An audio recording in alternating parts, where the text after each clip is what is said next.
Inside the Birds is back. What's going on, everybody? Mosher and Caplan here. You know how we do it every week.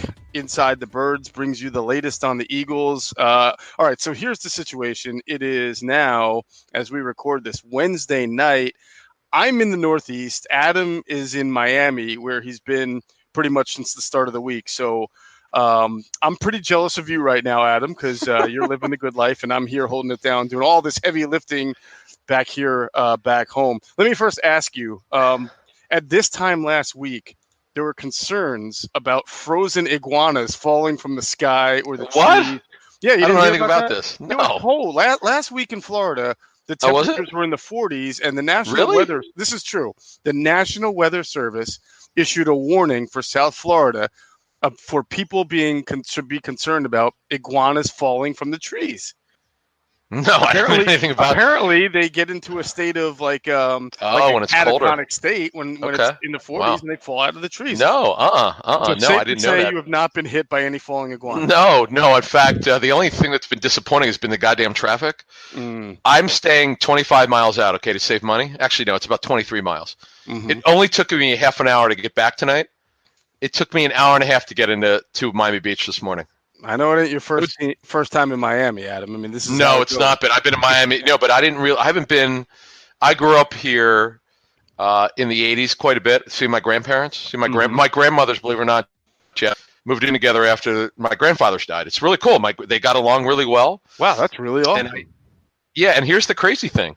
They lived a mile and a half from the Miami Beach Convention Center, so I'm going to go over there Saturday and take some pictures to send to my mom and my brothers to show them what Morton Towers looks like. It's on 1500 Bay Road for those of you who know Miami Beach. So it's pretty cool, man. Yeah, it's a crazy story. Yeah. Is that really cool. Right next to Boca del Vista? No, but I knew that was coming. Del Boca Vista. Yeah. And by the way, my mom is in one of those communities in Hunter's Run, and I don't know where the hell it is. So that's funny. Well, my mom actually lives in West Palm Beach, so she's about an hour north of you. But I still couldn't make it down. Look, there's a lot going on. We're going to talk about the Super Bowl. We're going to get into our predictions. We'll break it down a little bit. There's an Eagles angle to this Super Bowl that goes beyond, say, Andy Reid. There are a few interesting Eagles tidbits from the Super Bowl that you and I will get into. But let's first start with kind of where we're at with the coaching staff search. We've talked about it for the last two podcasts. Nothing has been announced. There hasn't been a whole lot of reports. It seems clear to you and I, at least, that they're probably going to talk to somebody on the staff, and we know Mike Kafka's out, so that leaves two guys we've talked about in play, one being Mike McDaniel, who is the run game coordinator for the 49ers, the other being Matt LaFleur, who's the passing game coordinator for the 49ers. They should talk to both of them, quite frankly. I agree. Why don't they do that? It's comical that people think like that, hey, the Eagles should have announced something this week because they should have the coach. No, I don't have a problem with the Eagles waiting. I really don't. As long as they've done a thorough search. We talked about on our show 2 weeks ago. Here's what I know. The reason why Jeffrey Lurie got involved is he wants a more thorough search done. That's 100% true. Talking to people who are involved with this thing. Right. And I don't have a problem with that. And if you've done a thorough search to this point, but you want to talk to the 49er coaches, I'd bet even money on that one. Mm-hmm. That's what they want to do, and go ahead. But if they don't get those guys, Geoff, I don't want to hear. Remember, you asked me A, B, or C. I would be extremely disappointed if they got a retread. Now you and I could debate who a retread is. You brought up Marty Morningweg. I wouldn't call Jim Caldwell a retread. I just don't know if he's got the imagination. Of what's going on in the National Football League now, pre-snap motion. The Niners, by the way, no one runs more pre-snap motion than the Niners. They're about 75%. That's crazy. That's what you would want from McDaniel or Mike LaFleur, right? Or is that his name? Is that his first name? It's Matt LaFleur. Matt LaFleur is Mike. No, you're right. It's Mike McDaniel, right? Matt LaFleur. His brother, the passing game coordinator. Mike McDaniel. No, Matt LaFleur is the head coach of the Packers. No, the Packers. No, I thought that was Mike. Yes, Matt LaFleur is the coach. Matt LaFleur is the head coach of the Packers. Mike LaFleur. So it's two Mikes on the 49ers. Mike LaFleur and Mike McDaniels. Yeah. All right, got it. Now that we can McDaniel, no S. Yes. All right, Mike McDaniel. Sorry, but go ahead. You were saying. about Mike? In terms of wait, I forgot where we were here. Sorry. The point you were making is that both of these guys can be innovative. Both of these guys. Yeah, I mean, like with Jim Caldwell. Okay, so you obviously scratched part of this out. Mm-hmm. Okay, so Geoff, with with Jim Caldwell, he's from what I understand from people who work with him, he's a real good quarterbacks coach. Mm-hmm. He understands the position. He's smart. He's detailed. But what comes with what I call a beautiful mind, it's being innovative and forward-thinking. I can't speak to that with Jim Caldwell. Okay. And he's not been interviewed that we know of. It's never been reported. Not saying that look, some of these names are not going to get out. They've done a really good job of keeping them quiet, and that's fine. But no, with the 49ers guys, obviously you want to know what they know. You want to bring them in. I remember Al Davis used to do this. He would, and I'm not saying the Eagles aren't interested in talking to these guys. He would bring in people he had no interest in bringing in as a coach. He just wanted to talk to them. So he would put the request in, and he'd bring them in and see what they know.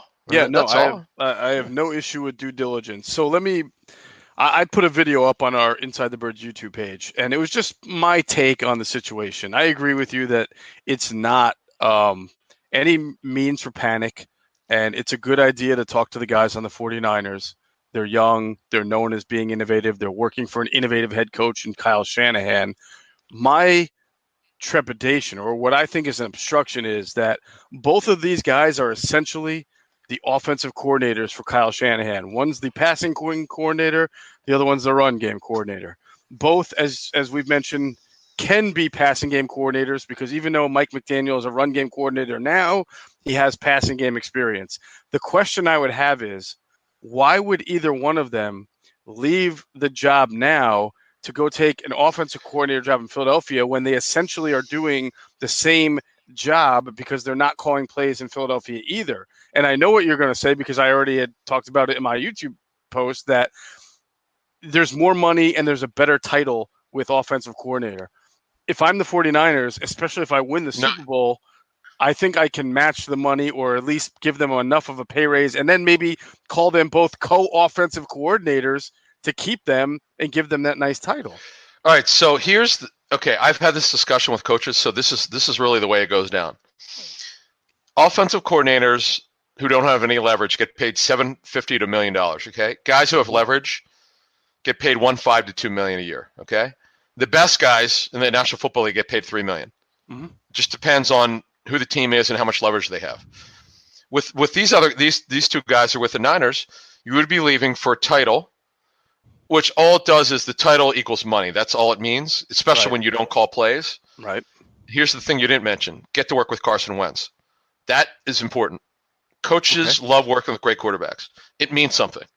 It may not mean money, but it means something. If you are part of a team, by the way, the Eagles are going to be back deep in the playoffs next year if they don't have any injuries. Like, they'll have some, but if they don't have any devastating ones, they're going to address this receiver position in a big way. And when they do that, Carson's going to be where you saw Greg Cosell's video with me here. If everybody hasn't seen it yet, it's really good. Yeah, Greg Cosell, please do. Yeah. Interviewed by Adam down in Miami. We put it on our YouTube page. He had some interesting things to say about Carson Wentz. Go ahead. So Greg is, he's the only one I listen to outside who doesn't work for an NFL team when it comes to quarterbacks. Mm-hmm. And with Ron Jaworski too. Those are the two that I really learned the game from for watching tape with them for 10 years. Greg is rarely wrong in quarterbacks. He's not perfect, but he's damn good. He loves Carson Wentz. Mm-hmm. There's no one more bullish on him. He agrees with me totally. It was about the receiver position. I have nothing to do with Carson. Yeah, mechanics have to be better, but move this forward here. That's the other part of this. The third point is that you would want to work with Carson Wentz. That does mean something. It actually means a lot. Right. Isn't the number one goal, if you're a person like LaFleur or a person like McDaniel, to get a head coaching job, though? Isn't that like your number one goal, because you're one step away from either being that coordinator or a head coach? Yeah, but Geoff, okay, you said it very well. They don't have the title of OC. Mm-hmm. They all have a specific responsibility, either the pass game or the run game, but they're not calling plays. Right. You take a step up. Why do you take a step up? You take a step up for a real title, and you're taking a step for money, and you're going to work with Carson Wentz. Okay, so those three could get you a head coaching job, absolutely. So if Jimmy Garoppolo wins this game on Sunday and he's, say, Super Bowl MVP, and you're one of these two, and John Lynch says, we're going to elevate you both to call you both co-offensive coordinators, is there really a big difference here? We're going to elevate you, and of course we're going to pay you more money because we all just won the Super Bowl, so everyone's getting a raise anyway. Here's why. It's a great question. Here's why there's a difference. So, we talked about what Mike's responsibility was. What we didn't tell you is something I'm going to add here. Mike also should have done. I just know the way these things work with these guys who don't call plays. He's the one who's got to put in the concepts. He should be putting in. Okay, hey, Doug, we need to start doing like their last 4 games were the best games that Groh and Peterson did together. And I know that I'm talking about the regular season. I know they were against bad competition. They did some things they were not doing before with motion. Mm-hmm. That's the kind of stuff he needs to start. That's the stuff those guys would come up with. Whoever's the OC, that's the stuff that Jeffrey Lurie wants. He wants them to be imaginative, according to my sources. Right. He wants that kind of stuff out there. And that's why I'd be shocked if they don't interview at least one of these guys from the Niners. I just go back to, I'm one of these two guys. Why am I leaving my situation if I'm going to get promoted with San Francisco? What is enticing to go across the country to do somewhat the same job if I'm going to get the same title here in San Francisco and I'm going to get a pay bump? I feel like but Geoff, again, you're not okay. Here's the difference between they're only doing one part of the game. They're not doing pass and run together. They're only doing one. In Philly, you're doing both.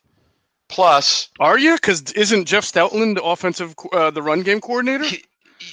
Okay, he does a lot with it. By the way, Stoutland's gonna turn in his ideas to whoever the OC is, and that OC is gonna make a decision whether he agrees with it, and so will Doug. By the way, if it's McDaniel he does the run game, right, for the Niners, I think he's gonna have his own idea. If he doesn't agree with Stout, they're doing what he wants. But it's a fair point you make, but it's not the same as what they're doing with the 49ers. He would have more. Whoever the person is, whoever they hire, as long as they don't promote the quarterback coach, Press Taylor, these guys are going to have a lot more responsibility than they would with the Niners. They just would. Right. I'm going to meet you halfway. I can see Mike McDaniel taking the job if it's offered because he's now known as a run game coordinator, but he has that passing background. And we all know you want to be a head coach in this league, you got to be considered a passing genius or a passing game genius. So I can see Mike McDaniel maybe taking that bait, especially if the Niners want to promote but can't afford to pay both of their co-coordinators. So I can see McDaniel. If I'm LaFleur, I'm not leaving San Francisco, especially if they can afford it. Yeah, there's no salary cap on coaches. They could afford it. I think Jed York could afford it. Yeah, definitely. I think they would put the money out. I know what you're getting at. I think they would put the money out. It is a little bit unique. Could you think of any teams where they have co-coordinators? I don't know. Not in pro football. I can't think of any. But we've talked about this. It's starting to sound like it's becoming the trend a little bit to do that. I mean, the Eagles are essentially doing that. They've got Jeff Stoutland as the run game coordinator. Right. And they had, Mike Groh, who is the offensive coordinator, but we know he was really involved in passing concepts. Sean McVay went without an red zone. Yeah, coordinator last year. Right. Yeah. So he had a coordinator in charge of running, I believe, and one in charge of passing. I actually think that, we saw it with the Cowboys where Chris Richard was in charge of the back end of the defense, and Marin. I think this is actually the way the NFL is going and is going. But they don't. But okay, right. But the thing is, with this stuff, they've never done titles like that. They just run game and pass game coordinator, but they've never said co-offensive coordinators. That's unique. I don't know if there are any teams who are doing it. But honestly, you're right. The title doesn't mean anything. All the title does is give you money. Right. You would do it to get more money. If you could triple your pay, you got to take the. You just have to. Yeah, I get that, and I do think titles are strange because everybody who loves Deuce Staley would like to see him get a shot to be offensive coordinator, but he is actually ranked higher by title right now as assistant head coach. So I'm not saying it would be a demotion, but he's literally, if you were to go by letter of the law, he is the assistant head coach. So he's the second highest person on the coaching staff. But as you and I know, that means nothing. But he's really not. Exactly. It's irrelevant. He's just a running. What they did is they rewarded Deuce for doing a great job, and they love Deuce, and they gave him more money. So that's why and plus, because of some of the promotions over the years, they want to make sure they treat him with as much respect as they can. But they're not going to hand him the OC job. I think it's an extreme long shot about Press Taylor. It would shock me, not surprise. It would shock me if he went up being their OC. Mm-hmm. That would be fascinating. We'll deal with it when it comes. If it happens again, I don't see that happening at all. But I've learned in this business, just when you think nothing will happen, it happens. So we'll see. Along those lines, and real quick before we move on to analyzing the game, Press Taylor's brother Zach is the head coach of the Cincinnati Bengals. They just lost Alex Van Pelt, who I think was their quarterback's coach or offensive coordinator. Well, he's the quarterback coach now of the Bengals. Right, but he just left. Am I not mistaken? He just left. Alex Van Pelt leaving the Bengals. I just saw him wearing a Bengals jacket last week. No? Look. Today, as I will tell you right now, okay. He just left to take the Browns offensive coordinator job with Kevin Stefanski. Oh, yeah. Oh, did he? Okay. He did. So now that the Bengals need an assistant coach on the offensive side, would the Eagles maybe try to move on from Press? We know we've talked about how much Carson loves Press, but would Press now be maybe in line to become what Alex Van Pelt was in Cincinnati, which was the what was he? He was he quarterback's coach or offensive coordinator there? Zach Taylor? No, Alex Van Pelt. Van Pelt with the Bengals or he was the quarterback's coach for Cincinnati. So I'm just wondering if Press Taylor, if there's some reshuffling there in Cincinnati and Press Taylor goes to join his brother. It's basically it's funny. I remember when Zach got the job, I checked into it, and he never even thought about bringing him in. I actually checked with someone who worked for Zach. Yeah, so it was never even discussed. Yeah. So now that he left, Van Pelt left to the Browns. They never say never. Yeah, but I'm just wondering. It's interesting. Yeah, it wouldn't be good for the Eagles. Well, of course they can block them. By the way, they could, but it wouldn't be good because this is really late to do this. Right. It's but kind of late. Since the Eagles are interviewing all these coaches, I mean, I guess they could potentially be prepared for it. All right, we'll just have to monitor that situation as the next few days go on, and maybe when you're down in Miami, you'll hear something on that for our next ITB. It's amazing, by the way. There's been no reporting for over a week on any of the Eagles' assistant. Nothing. I know. Pretty interesting. They've done a nice job keeping it Fort Knox. This Super Bowl is interesting, Adam. I guess what I'm wondering, what we should talk about is, the Chiefs were built from the ground up. Andy Reid got there. He traded for Alex Smith. He kept a couple of guys like Dwayne Bowe only for a year to be competitive. But then he really rebuilt that team on young, dynamic weapons. The Tyreek Hills, DeMarcus Robinsons, McCole Hardman, the offensive line he rebuilt. He drafted Eric Fisher, one of his first major moves when he was there. On defense, really the only guy on defense, Chris Jones was a great draft pick for them. The only guy on defense that really stands out as a free agent signing was Tyrann Mathieu, who's had a great year. And then you look at the 49ers, and their front line are all a bunch of first-round picks from when they were bad. They did sign Richard Sherman, so that's kind of their free agent addition, and Quan Alexander.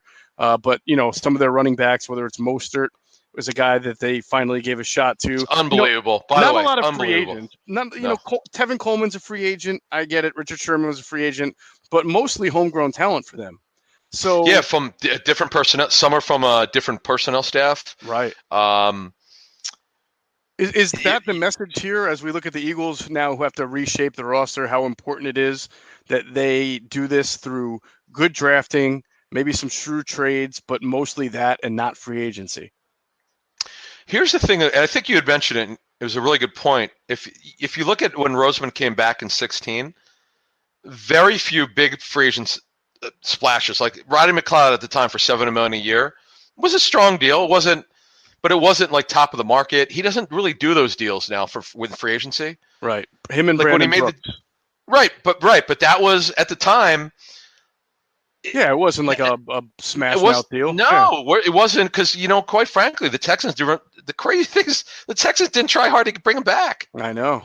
I remember reporting that story for ESPN, and I didn't know much about Brooks.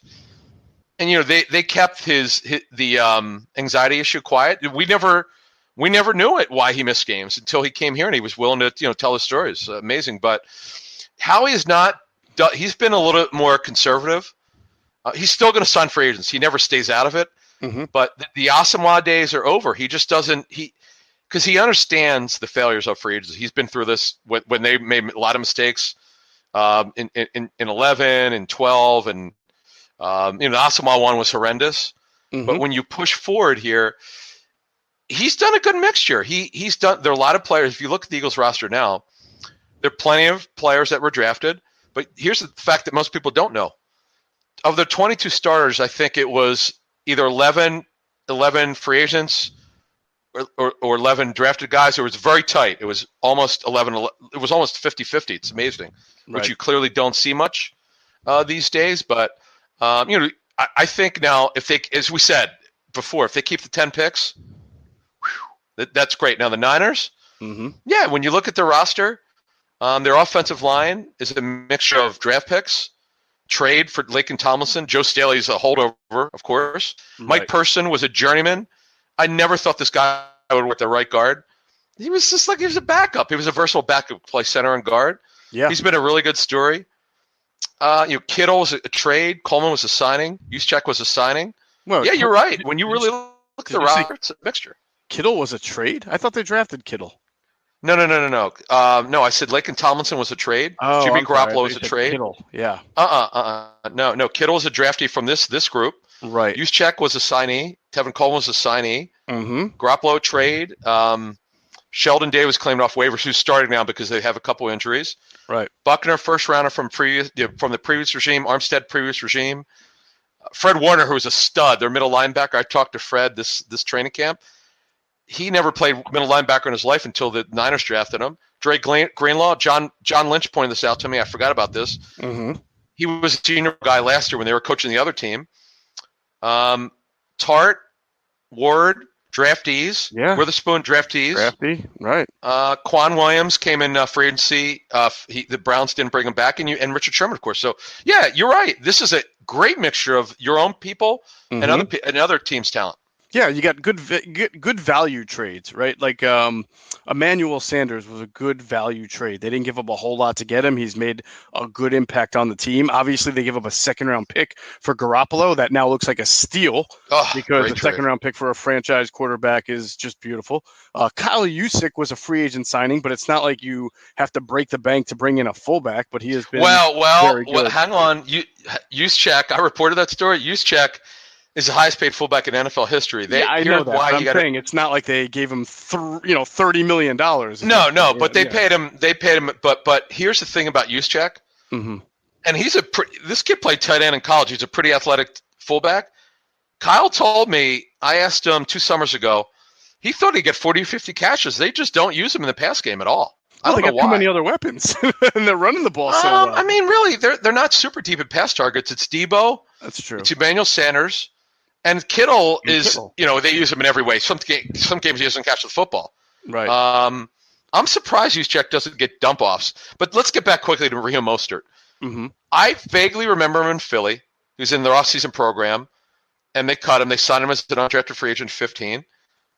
They brought him back. They put him on the practice squad, and then Miami brought him off the Phillies practice squad. Then you fast forward, and brings him in.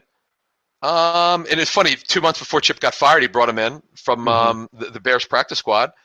That was Chip's best gift. I know. Quite frankly. And it's funny, this guy was such a good athlete, Raheem Mostert.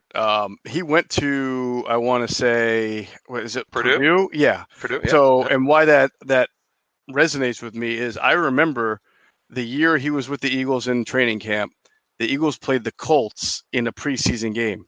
I was on the field, and I was talking with Ryan Grigson, who was there. I think he was still with the Colts at the time. And Grigson went to Purdue, I believe. I'm almost positive Grigson went to Purdue. Yeah, he did. Yeah, he told me, we were talking about Raheem Mostert, and he told me that the Colts had almost signed him after the draft as a cornerback. They thought he was just as good of a defensive back, or I've never heard that before. I'm going to use that. I'm going to when I do radio this week. It's a great story. I didn't know that. Yeah, wow. And the best part about it is I just made all of that up. No, I'm just kidding. I didn't. No, you better be telling the truth. No, I'm definitely telling the truth. Wow. Yeah, Gregson was there. We were talking about him, and Gregson told me he thought he could be a cornerback, and they almost signed him as a cornerback. So imagine if he had signed that kind of a deal and tried to make that transition. He might not have, well, maybe he would have been very good at that, or just never gotten the opportunity he's getting right now. Well, he would have been the fastest Eagles corner, that's for sure. His speed is unbelievable. Their last game, he looked like a track star. His ability to get around end, unbelievable. Now, they told me, the Niners told me, I asked them about him. They said that he just had a lot of minor injuries. He was an elite special teams player, like really, really good. Right. He is a guy. The greatest guy in the world. You know his agent. Really good dude. He's from Miami. Brett, I can't think of the guy's last name right now. God, it's pissing me off. I'll figure it out. Really good dude. But this story is unbelievable.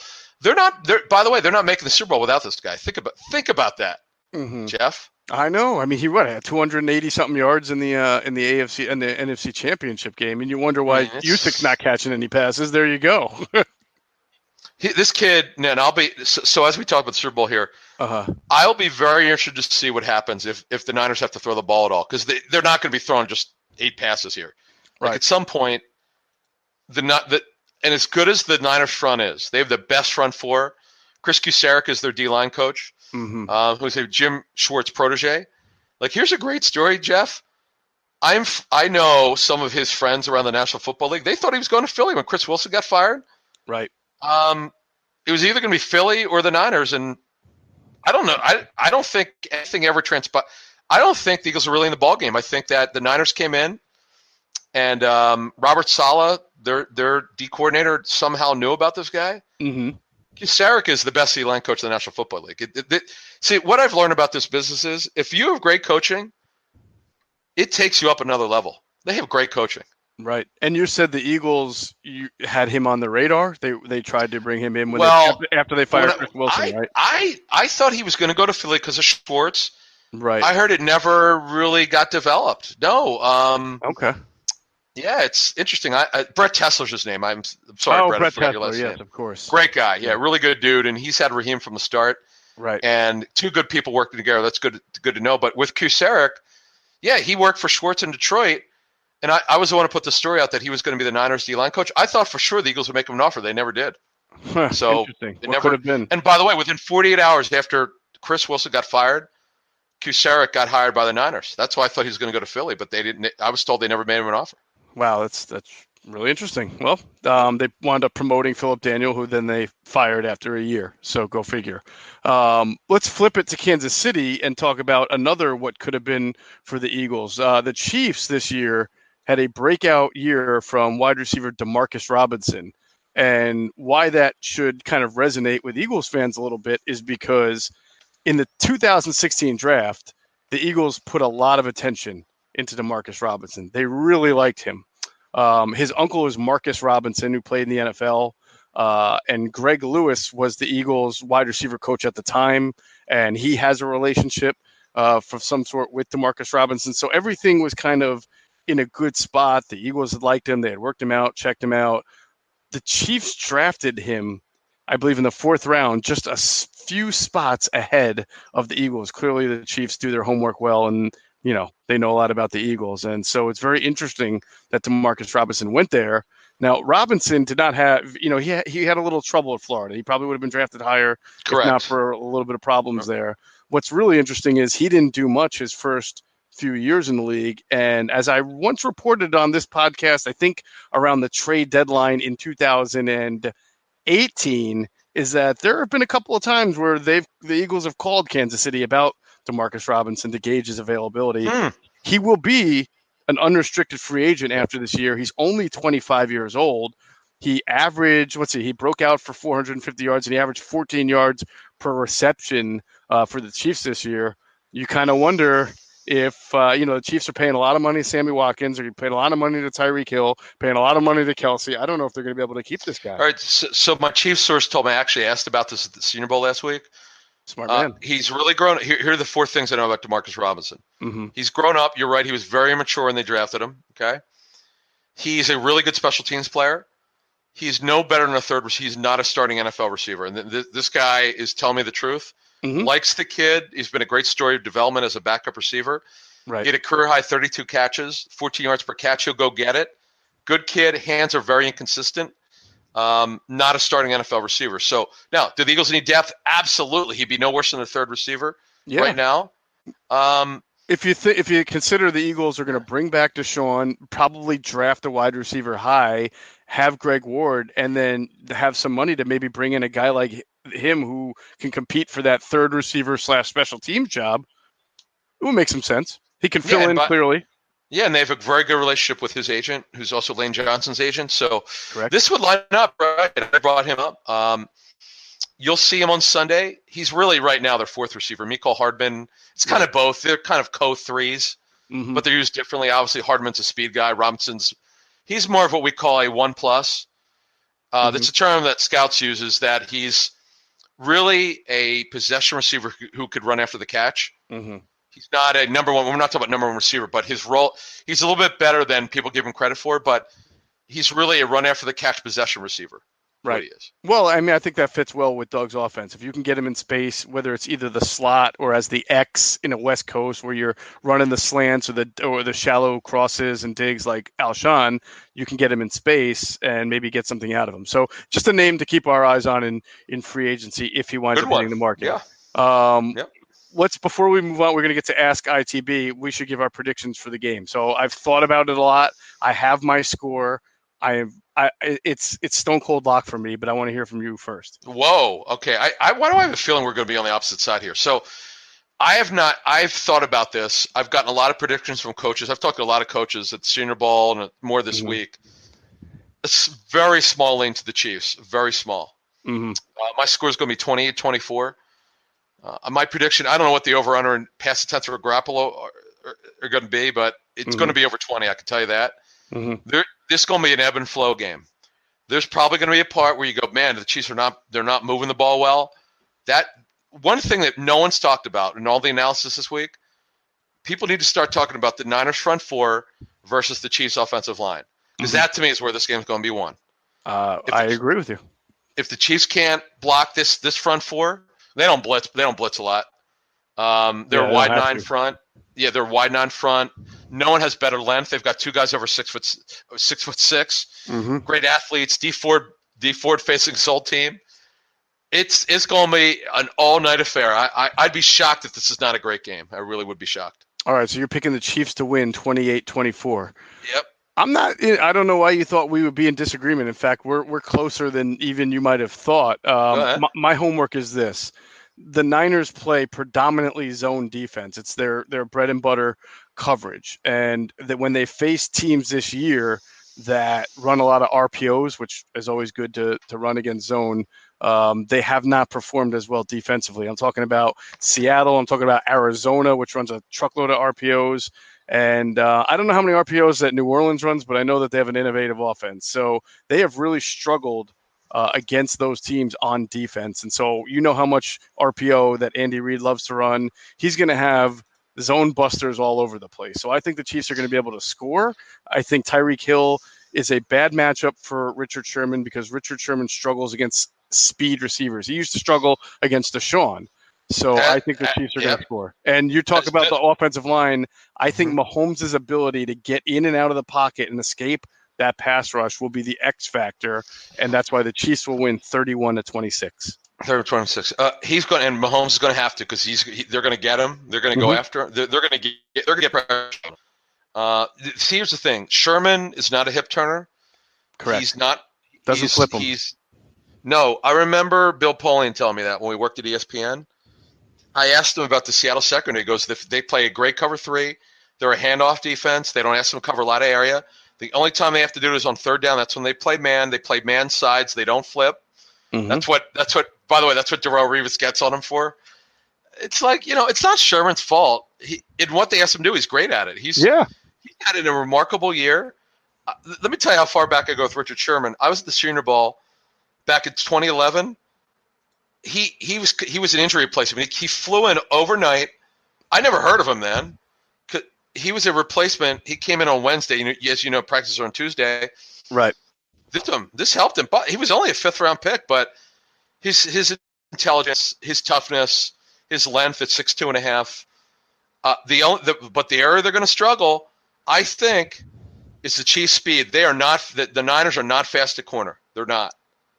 You're going to see Emmanuel Mosley in there, who's a former undrafted free agent. He starts now because Witherspoon got benched. Kelly Witherspoon is a 3rd-rounder from 17. K'Wan Williams is a good slot, not the fastest guy in the world, but the one issue that the Chiefs have, Hardman, Hill, Watkins is not a speed guy, but he runs fine, and so does Robinson. And let's not forget about Kelsey. Well, how do you beat cover 3 zone beaters in the middle of the field? Right. I had a stat a coach gave me. It is remarkable how well tight ends do against cover 3. So I think Kelsey, if for folks for fantasy, I'm in two contests for fantasy, but I'm in one of those you start that. What you do is you pick 9 guys and they start you through the whole playoffs. So I already used Kelsey, so I can't. Like what you do is if you've used a guy before, you can't use him again. So I already used Kelsey. All so right. I'm gonna have to use Ross Dwelly. I gotta find somebody. He's a backup. He's the dude who scored 4 touchdowns over 2 games for the Niners when Kittle was out. Right. But Deion Yelder. I never heard of him until about a month ago. Blake Bell. Blake Bell. Right. The former Jags. Make a Blake Bell play. All right. Good stuff. All right. So you and I are both picking the Chiefs to win high-scoring games, but a slim margin. So we're on the same page with that. We're going to finish this off with some Ask ITB. But before we do that, we're going to pause for a word from our sponsors. Hey, it's Geoff Mosher. Adam Caplan and I love using Anchor for our Inside the Birds podcast every week. It's so user-friendly, anyone can create their own podcast, and you should too. Just download the Anchor app or go to anchor.fm to get started. Anchor gives you everything you need to start your own podcast from your phone or computer. Its creation tools allow you to record and edit your podcast for a professional sound, and Anchor will distribute your podcast for you to Apple, Spotify, Google Podcasts, and so many other platforms. It can be heard by everyone, just like Inside the Birds. You can also make money from your pod with no minimum listenership. What are you waiting for? Download the Anchor app or go to anchor.fm to create your podcast today. Hey, it's Geoff Mosher. Are you interested in money? Yep, I thought so. Well, on the Talk Money with Mesh Lakhani podcast, Mesh will follow paper trails, chat with experts, and break down complex ideas to bring clarity to the mystical financial phenomena and help listeners uncover the story behind their money. Each of these compelling stories will hit a broad range of subjects ranging from buying Bitcoin, dealing with student debt, and everything in between. So if you're interested in money, and I know you are, check out the Talk Money with Mesh Lakhani podcast on Anchor. All right, Adam, just a few questions for this Ask ITB. First one, and these are good ones, I think. First one comes from J.R. Willis on Twitter, @The Willis Factor, and he asks, do you think that Howie Roseman will bring in Elliott Wolf to the front office? 2 interesting things about that. First of all, Elliott Wolf was a high-ranking executive with the Cleveland Browns, and they agreed to mutually part ways when the Browns hired Andrew Berry away from the Eagles to be their GM. He's also the son, Elliott Wolf is, of Ron Wolf, the Hall of Fame former general manager of the Green Bay Packers. And Adam, I know you've heard this before probably. I know Howie Roseman is a big fan of Ron Wolf. As most people know, Ron Wolf won a Super Bowl as a GM, and he never played the game. And I've been told by a few people close to Howie that Howie always had an affinity for Ron Wolf, always felt like that was the kind of guy he wanted to be like. Didn't play the game, but could be a Hall of Fame general manager. So would it make sense to bring in Elliott now and add him to this front office? No, because his background is not in analytics. Yes, right. I know that the Browns lately have been. I'd be very surprised if that happened. It just doesn't. They're good. The Eagles are really good with personnel people. Yes. What Andrew Berry did was 5 different things for Howie, 5 or 6. Mm-hmm. The position was created by Howie. That would surprise me. Elliott, I know Elliott a little bit. That guy needs a job. Mm-hmm. But that one was surprised me a little bit. Again, wouldn't rule anything out, but that it doesn't sort of counterintuitive to what Howie would be looking for more than ever. Now, right.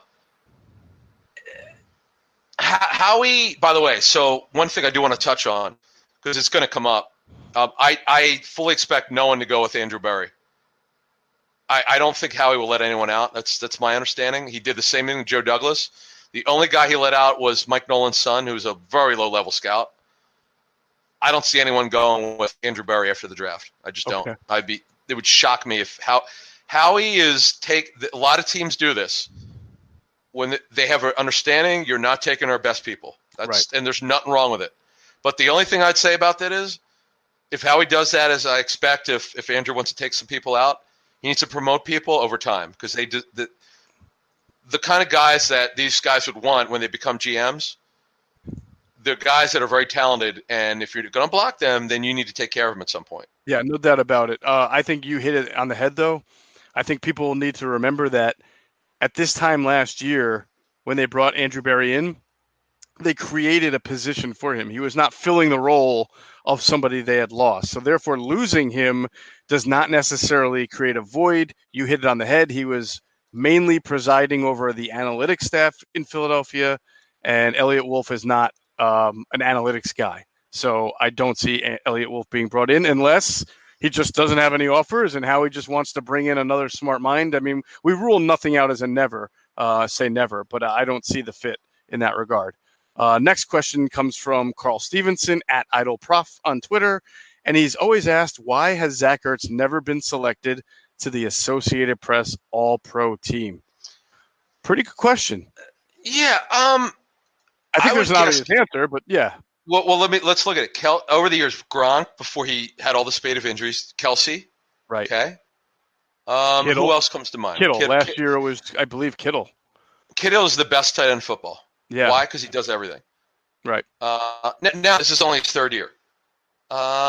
He's drafted in 17. They only take one tight end for the All-Pro team. Oh, I didn't know that. Is that right? Okay. Yeah, because they make it look like a real team, although they did add that flex position on side of running back. But it's not like the Pro Bowl where they select 4 or 5 at every position.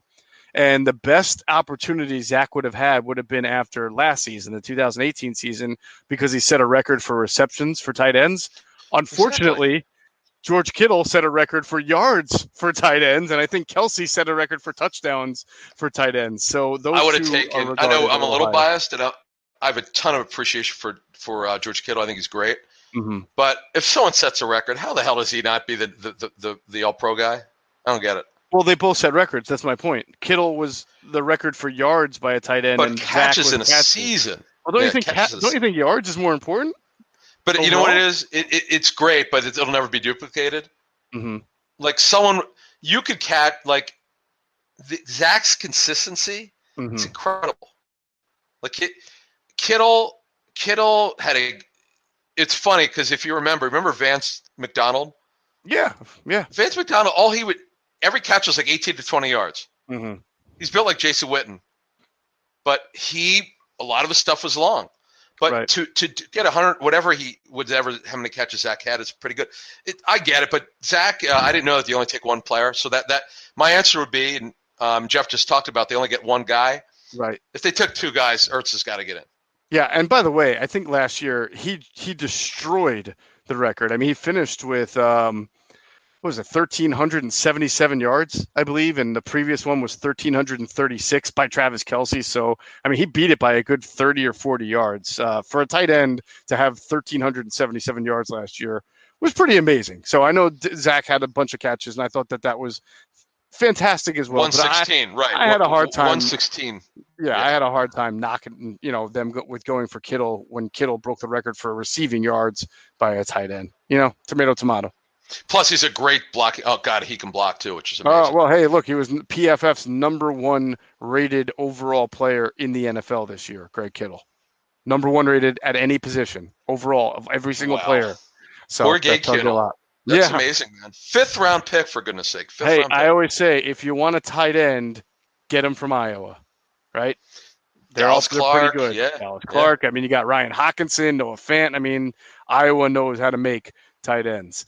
All right, and we know how to make podcasts. That's going to end it for this one. We'll see if our Super Bowl predictions ring true. And then by the time we do another podcast, we'll wrap up the Super Bowl and maybe update anybody on any news that happens between now and the start of next week. So we want to thank everybody that we normally thank. 97.3 ESPN, you got to download their free mobile app and listen to me, Mike Gill, Ryan Rothstein every day from 2 to 6 p.m.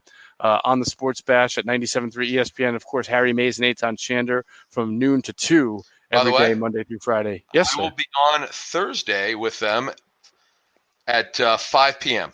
All right, so this podcast drops Thursday morning before the Super Bowl. So if you have a chance to hear it before 5 p.m., make sure you're listening at 5 to catch Adam Caplan's segment on 97.3 ESPN. Also, we thank PHLSportsNation.com, enhancing the reader experience with their coverage of all of the Philadelphia sports teams, the Eagles, the Sixers, the Flyers, the Phillies. I'll be excited for pitchers and catchers to report just a few days after the end of the Super Bowl. And you know PHL Sports Nation will have you covered with all of it. We thank our producer, Hunter Brody. Check out his YouTube page, Sports Talk with Broads, for not only the most passionate fan takes in Philadelphia, but a little word on the street is, Adam, that Hunter did a little Phillies podcast on his YouTube page too and did a little Phillies preview. So everybody's got to check that one out. And, of course, please go to our YouTube page and become a subscriber. It is growing. We are putting more videos on, trying to get one a day. Adam is down in Miami. He's been putting up a couple of videos of interviews that he's been doing. So we finally got Adam into the technology era, and he's figured out how to put the stuff on YouTube. It's not just me anymore. And make sure you're subscribed, and make sure you're following us on Twitter at Inside Birds for all the latest news from the Inside the Birds podcast and any contests and giveaways that we'll have. All right, as always, we thank you for flying with us Inside the Bird. If you're listening to this, you obviously like podcasts, and you probably like music too. On Spotify, you can listen to all of that in one place for free. That's right, you don't need a premium account. On Spotify, you can follow your favorite podcast so you never miss an episode. You can download episodes to listen to offline wherever you are. You can easily share what you're listening to with your friends via Spotify's integrations with social media platforms like Instagram. Spotify has a huge catalog of podcasts on every topic, including the one you're listening to right now. Just search for Inside the Birds on the Spotify app or browse podcasts in the Your Library tab. And follow me, Geoff Mosher, so you never miss an episode of Inside the Birds. Spotify is the world's leading music streaming service, and now it can be your go-to for podcasts too.